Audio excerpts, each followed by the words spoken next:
Alex, they announced earlier this morning that the All-Star race will be back here in 2025.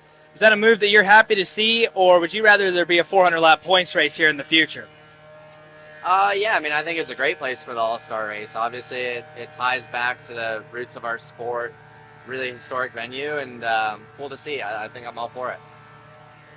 You didn't have any laps here on the old surface last year, unfortunately, due to your injury, but now you don't really have any way to know how it's different. You just kind of go out there and race the racetrack as you're learning it. Do you think that adds any advantage for you in any way this year? I don't think it adds an advantage, but like I didn't even know where to park when I pulled in today, so I think it's a big question mark for me. But I'm excited for the challenge. I think it looks like a fun place. I ran my first stock car race here in like 2010, I think. So like I got to race the old track, which was fun, and yeah, I'm excited to see what the new track's like. Excited to watch progress of it, watch it widen out, and go from there. Last week, Chris Buescher made a pretty significant deal about the fact that Tyler Reddick, who has a win, used him up for a win, and Chris doesn't have a win. As a guy looking for your first win on the season, would you kind of share that same sentiment of, I don't want a guy who's already locked in using me up when I'm looking for my first one?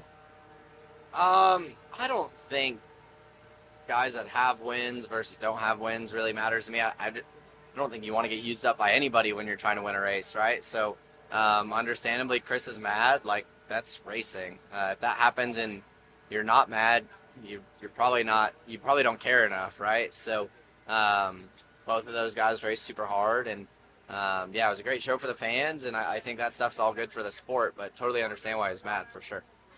Last question. NASCAR announced earlier this week the new edition of the in-season tournament that will start next year. It'll also pay $1 million to win, just like the All-Star race.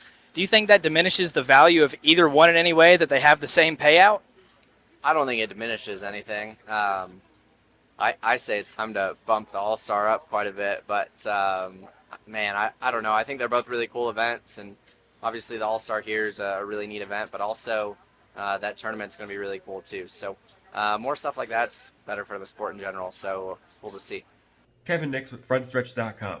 Come back soon for more great racing videos, and if you like us, don't forget to hit that subscribe button.